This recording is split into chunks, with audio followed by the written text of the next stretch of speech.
तो आज से हम लोग 10th class crash course start कर रहे हैं। जैसा कि हम लोग पहले बेसिक क्लास पढ़े थे, लेकिन आज से क्या है, चैप्टर पढ़ेंगे।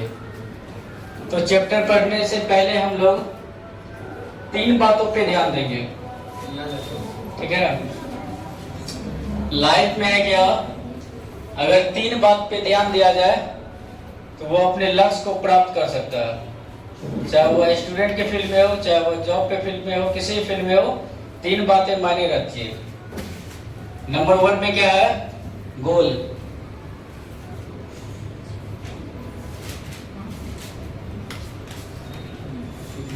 गोल मतलब क्या होता है, लक्ष्य।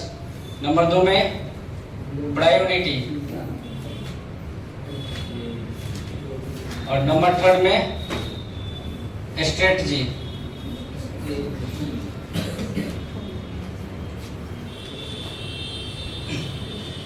तो गोल क्या होता है, गोल क्या होता है, लक्ष्य। प्रायोरिटी क्या होता है, प्रायोरिटी क्या होता है, प्राथमिकता। और स्ट्रेटजी क्या होता है, रणनीति। जैसे अभी हम लोग का क्या है, हम लोग का गोल क्या है, 10th क्लास यानी मैट्रिक बोर्ड में बेहतर करना। तो गोल ये है, इसके लिए क्या चाहिए, प्रायोरिटी चाहिए, प्राथमिकता। यानी प्राथमिकता वाला क्या, अगर हमको पढ़ाई करना है, दूसरा काम में किसी का फोन आ गया कि हमको कहीं जाना है, तो पहला प्राथमिकता किसको देना है, पढ़ाई को देना है। तो प्रायोरिटी होना चाहिए, उसकी गोल के पीछे प्रायोरिटी होना चाहिए। और प्रायोरिटी के पीछे क्या होना चाहिए, स्ट्रेटजी होना चाहिए। स्ट्रेटजी मतलब क्या, रणनीति तैयार करना, ठीक ना, कि हम कैसे पढ़ाई करें, क्या पढ़े, क्या बोर्ड के अकॉर्डिंग टू पढ़ना हम लोग को, जो बोर्ड में पूछा जाएगा वही पढ़ना है ना। अब ढेर सारी चीज पढ़ लिए, लेकिन क्वेश्चन कुछ फील्ड में आएगा, पढ़ लिए कुछ फील्ड, तो क्या हो जाएगा, टाइम लैप्स होगा। इसलिए हम लोग को 3 चीज पे फोकस करना है, गोल, प्रायोरिटी और स्ट्रेटजी। ये तीनों को जो अपने लाइफ में अमल कर लेगा, वो अपने लक्ष्य को क्या है, प्राप्त कर लेगा। तो ये 3 चीज पे क्या है, ध्यान देना है सभी को, ठीक ना। जिस प्रकार क्या, ओम नमः शिवाय, ओम नमः शिवाय क्या शिव को समर्पित करता है, उसी प्रकार स्टूडेंट को क्या है, ये 3 वर्ड पे क्या है, अपने आप को समर्पित कर देना चाहिए। तो उसका क्या है, लाइफ सफल हो जाए तो वो अपने लक्ष्य को प्राप्त कर लेता है। तो हम लोग का अभी गोल क्या है, बोर्ड एग्जाम मैथ का तैयारी करना, ठीक ना। तो ये 3 समझ में आ गया ना, गोल, प्रायोरिटी, स्ट्रेटजी। ये तीनों पे क्या है, फोकस कर। ये तीनों समझ में आ गया ना, तो सभी बच्चों को इस तीनों पे 100% फोकस करना है। तो रिजल्ट उसका क्या, 100 या 110% आएगा। तो मैथ में पहला चैप्टर क्या है, वास्तविक संख्याएं। तो वास्तविक संख्याएं पहले हम लोग को जानना है, क्या, संख्याएं। क्या जानना है, संख्याएं। तो संख्याएं को मेनली 2 टाइप्स में विभाजित किया जाता है। तो संख्याओं को हम लोग क्या करेंगे, 2 टाइप्स में विभाजित करेंगे। पहली कौन सी संख्या है, वास्तविक संख्याएं, वास्तविक संख्याएं। दूसरी कौन सी संख्या है, काल्पनिक संख्याएं, काल्पनिक संख्याएं।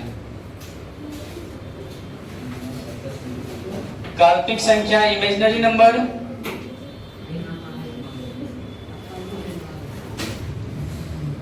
वास्तविक संख्याएं रियल नंबर्स।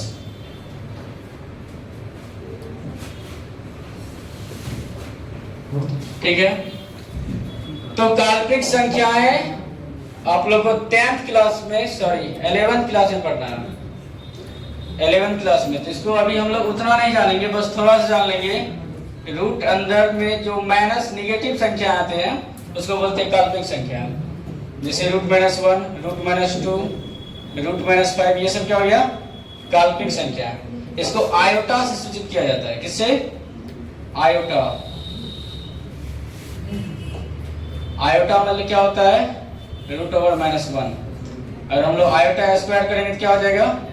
रूट -1 का स्क्वायर। तो क्या हो जाएगा? हम लोग जानते हैं रूट का स्क्वायर क्या होता है? रूट हट जाता है तो क्या होता है? -1। तो ये हम 11th क्लास में, किसमें है? 11th क्लास में। 10th क्लास में कौन सी संख्या है? वास्तविक संख्या, रियल नंबर। अब इसका भी क्या? दो टाइप से। क्या? दो टाइप से। वास्तविक संख्या को दो भाग में बांटा गया है। कौन सा? पहला क्या हो जाएगा? परिमेय संख्या है। परिमेय संख्या है। सेकंड में अपरिमेय संख्या है।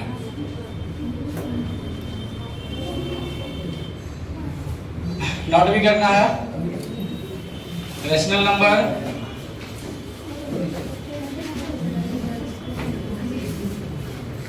Irrational number.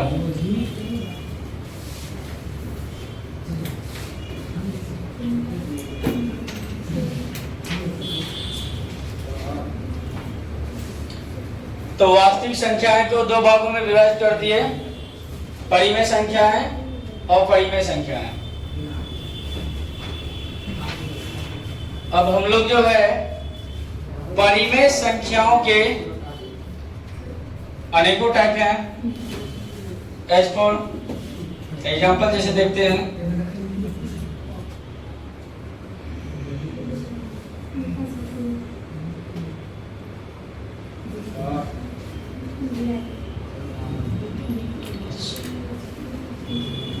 अच्छा इसको देख लेते हैं पहले, परिमेय संख्याओं को।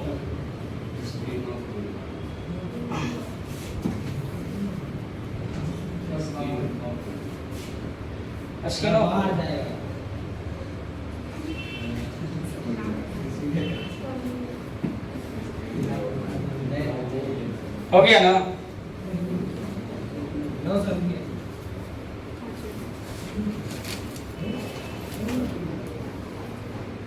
तो संख्याएं दो प्रकार की होगी, वास्तविक संख्या है, काल्पनिक संख्या है। वास्तविक संख्या है दो प्रकार हो गए, परिमेय संख्या और अपरिमेय संख्या। परिमेय संख्या के अनेक प्रकार हैं, जैसे कि हम लोग देखते हैं परिमेय संख्या को।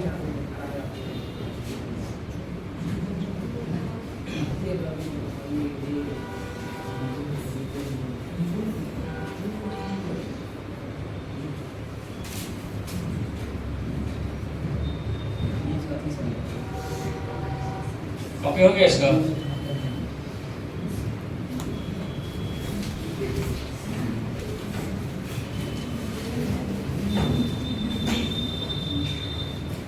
अब हम लोग परिमेय संख्या का टाइप देखेंगे।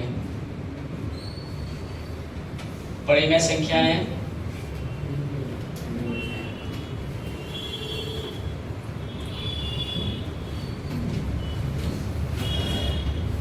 ठीक है,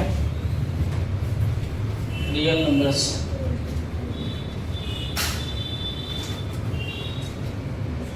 मैक्सिमम संख्या जितना भी हम लोग जानते हैं वे सब परिमेय में आते हैं।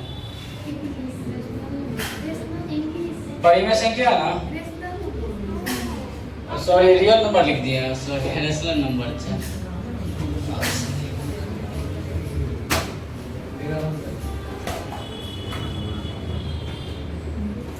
Rational numbers. अब रेशनल नंबर में पहला संख्या कौन सा आ गया? प्राकृतिक संख्या है।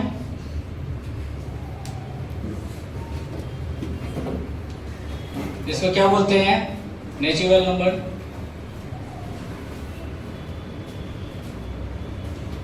Natural numbers. दूसरी पूर्ण संख्याएं,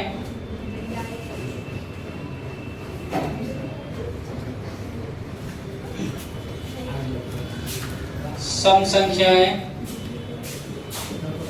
विषम संख्याएं,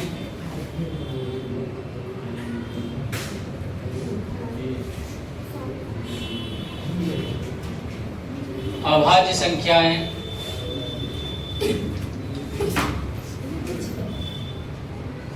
भाज्य संख्याएं,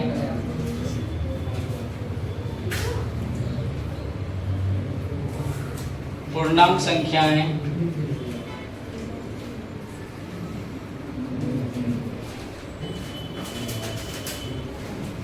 एक परिपूर्ण संख्या है। ये सभी का सभी किस में आते हैं? परिमेय संख्याएं में। तो ये सब संख्या के बारे में तो हम लोग पहले से भी जान चुके हैं बेसिक क्लास में। तो प्राकृतिक संख्या में क्या आते हैं? गिनती की संख्या है 1 2 3 4 5 डॉट डॉट। पूर्ण संख्या क्या होती है? ये 0 से स्टार्ट होती है। कैसे? 0 से। सम संख्याएं में 2 4 6 डॉट डॉट। विषम संख्याएं में 1 3 5 6 डॉट डॉट। आवास संख्याएं में 2, उसके बाद कौन सा आवास संख्या आएगा? 3 आएगा, उसके बाद 5 7 डॉट डॉट etc। भाग संख्या है, पहला भाग संख्या है 4, उसके बाद 6 आएगा, उसके बाद 8 आएगा डॉट डॉट। उसके बाद पूर्णांक संख्या में कौन से आएगा?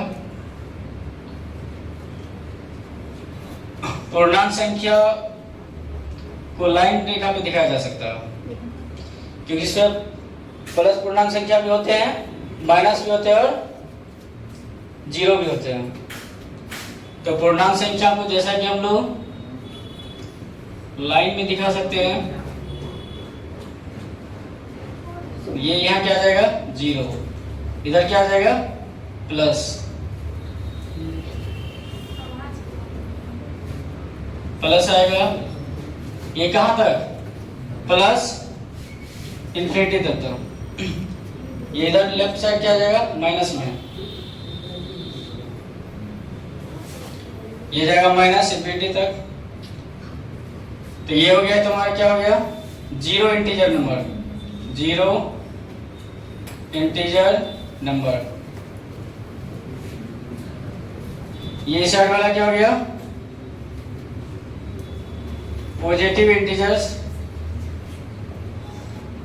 Positive integers numbers. और ये साइड वाला नेगेटिव इंटीजर्स नंबर्स। ठीक है। तो पूर्ण संख्या पूर्णांक संख्या क्या होता है? 3 भागों में विभाजित होता है। 0 पूर्णांक संख्या, ये पॉजिटिव धनात्मक पूर्णांक संख्या, और ये ऋणात्मक पूर्णांक संख्या। समझ में आ गया ना?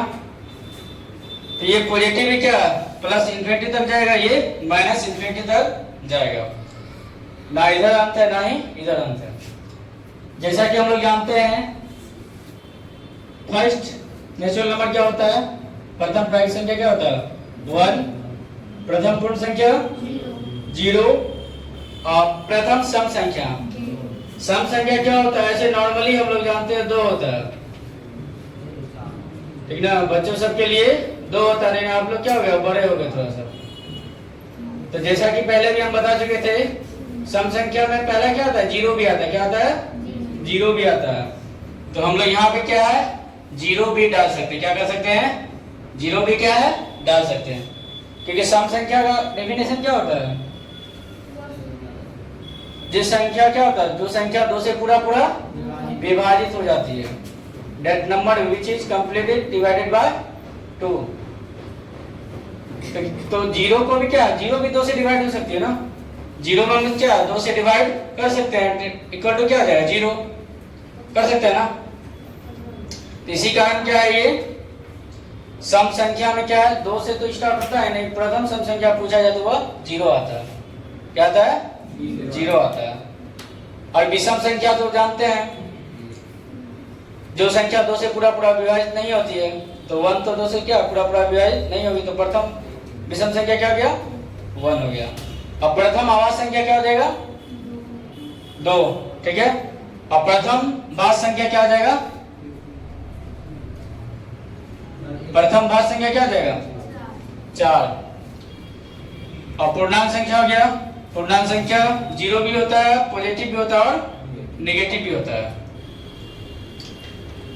अब एक क्या है, परिपूर्ण संख्या। क्या है? परिपूर्ण संख्या। परिपूर्ण संख्या तो पता नहीं है आप लोग को, नहीं पता किसी को? तो परिपूर्ण संख्या ये हो गया ना, यह तो कंप्लीट हो गया।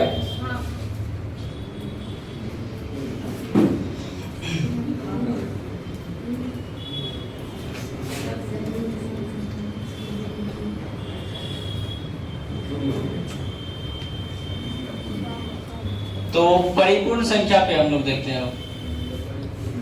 परिपूर्ण संख्या, ठीक है? कौन संख्या? परिपूर्ण संख्या। परिपूर्ण संख्या, इसको बोलते हैं परफेक्ट नंबर। Perfect number. तो इसमें क्या होता है कि जिस संख्या का सभी गुणनखंडों का योगफल उस संख्या से डबल हो जाता है, ठीक ना? जैसे हम लोग 6 का हम लोग फैक्टर निकालेंगे, गुणनखंड निकालेंगे, क्या सब आएगा? 1 आएगा, 2, 3 और 6। यानी गुणनखंड क्या होता है? जिस संख्या से यह डिवाइड हो जाए वो संख्या कहलाता है गुणनखंड। तो अगर हम इसका योगफल करते हैं तो क्या आता है? क्या आता है? 1 + 2 + 3 + 6 क्या आएगा? Equal to 6 3 9 11 12। क्या गया? 12। इस संख्या से डबल आया ना, तो ये होता है परिपूर्ण संख्या। क्या होता है? परिपूर्ण संख्या, परफेक्ट नंबर। इसको उत्तम संख्या भी कहा जाता है। उसके बाद से सेकंड आता है 28 आता है। क्या आता है? 28 आता है, ठीक है? इसी प्रकार क्या आता है? 496 आता है, 496 आता है। तो ये सब का क्या गुणनखंड निकालने के बाद इसका योगफल क्या होता है? संख्या क्या होता है? डबल हो जाता है। इसी को क्या बोलते हैं? परिपूर्ण संख्या, परफेक्ट नंबर्स, नंबर, ठीक है? तो ये सब संख्या समझ में आ गया। क्योंकि क्रैश कोर्स चल रहा है तो ज्यादा हम लोग को डिटेल में नहीं जाना है, ठीक ना? समझते हुए जाना है, क्योंकि एग्जाम से पहले क्या है, कोर्स को भी खत्म करना है। तो ओवरऑल ये इतना समझ में आ गया ना। अब ऑब्जेक्टिव में इससे क्या, आवाज संख्या से ऑब्जेक्टिव कभी पूछा जाता है, पूछ देगा 1 से 50 तक के संख्याओं में आवाज संख्याएं कितनी है, ठीक ना? या प्रथम 50 संख्या में आवाज संख्याएं कितनी है? तो 1 से 50 तक के संख्या में आवाज संख्या कितनी है? पता है किसी को? ठीक है, हम लोग किसका बात कर रहे हैं? आवाज संख्या का, ठीक है? आवाज संख्या। तो 1 से 50 तक में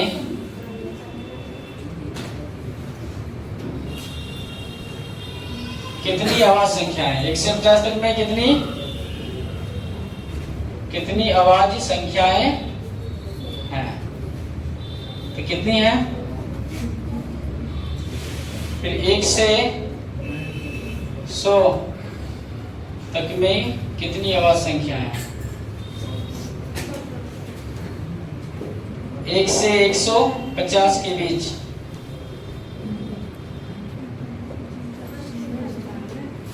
एक से 200 के बीच, ठीक है? मैक्सिमम हो गया। एग्जाम में से 1 से 50 या 1 से 100 पूछा जाता है। 150 200 कॉम्पिटिटिव एग्जाम पूछा जाता है, तो 10th बोर्ड के लिए सफिशिएंट है। तो 1 से 50 तक में कितनी आवाज संख्या है? तो आवाज संख्या पता है सबको? जो संख्या स्वयं और एक को छोड़कर अन्य दूसरी संख्या से विभाजित नहीं होती, उसे क्या कहते हैं? आवाज संख्या है। तो 1 से 50 तक के बीच में कितनी आवाज संख्या है? पता है किसी को? 1 से 50 तक में कितने? 15 आते हैं। कितने? 15। 1 से 100 तक में 15 10 25। 1 से 150 के बीच 25 10 35। और 1 से 200 के बीच 35 और 11 यहाँ 35 लिखना है ना, 10 बढ़ जाता है, 35 में फिर 11 जोड़ते कितना हो जाएगा 46। यानी कहने का मतलब क्या है, 150 के 200 के बीच कितना आ जाएगा, इसका अंतर कितना है 11, इसका अंतर कितना है 10, इसका अंतर कितना है 10। ठीक है, 1 से 50 के बीच हो गया 15, 1 से 100 के बीच हो गया 25, 1 से 150 35, 1 से 200 46, 10 बढ़ा फिर 10 बढ़ा फिर 11 बढ़ गया।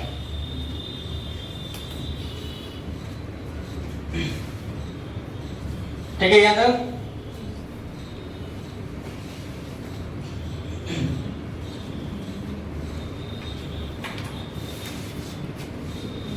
तो अब आगे हम लोग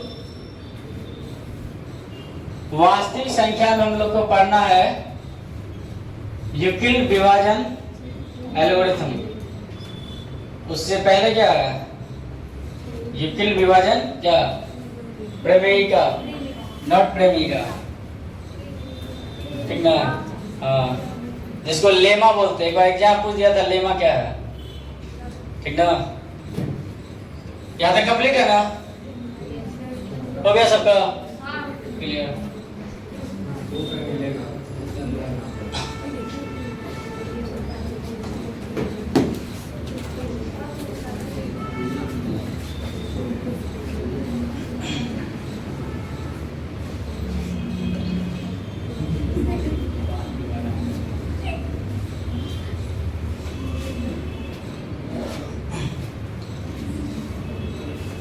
तो हम लोग आगे पढ़ेंगे क्या, यूक्लिड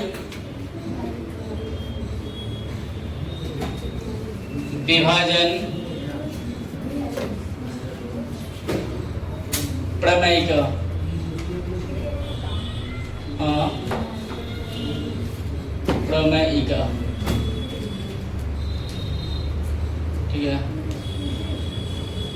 यूक्लिड विभाजन प्रमेयिका। तो हमको सबसे पहले क्या जानना है, इसके बारे में जानना है, प्रमेयिका के बारे में, ठीक ना।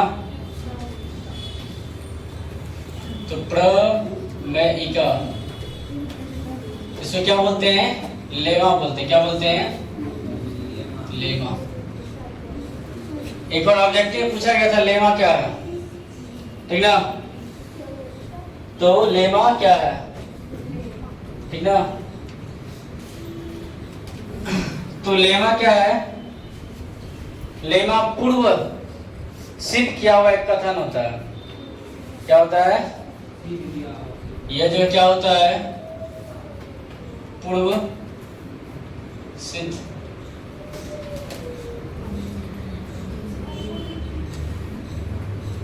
किया हुआ कथन होता है, कथन होता है, ठीक ना। तो लेमा क्या है, एक पूर्व सिद्ध कथन है, एक पूर्व सिद्ध कथन है, ठीक ना।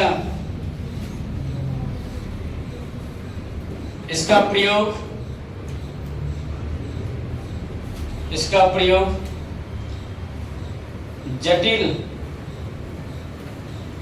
जटिल प्रमेयों को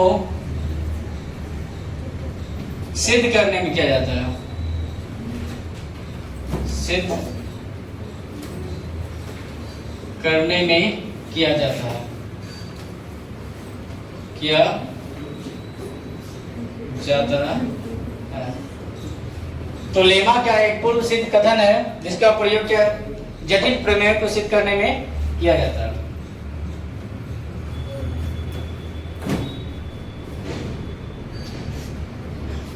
तो लेमा समझ में आ गया।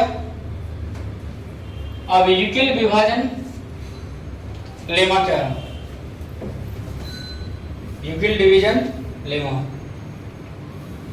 ये लेमा हो गया कि लेमा क्या है, कथन है। क्या है, कथन है, पूर्व सिद्ध कथन है। इसको सिद्ध नहीं कहते, ये पहले से क्या सिद्ध होता है, अपने आप में ये क्या होता है, सिद्ध होता है। बस इसका प्रयोग क्या होता है, दूसरे प्रमेयों को, क्या है, दूसरे जटिल प्रमेयों को सिद्ध करने में किया जाता है।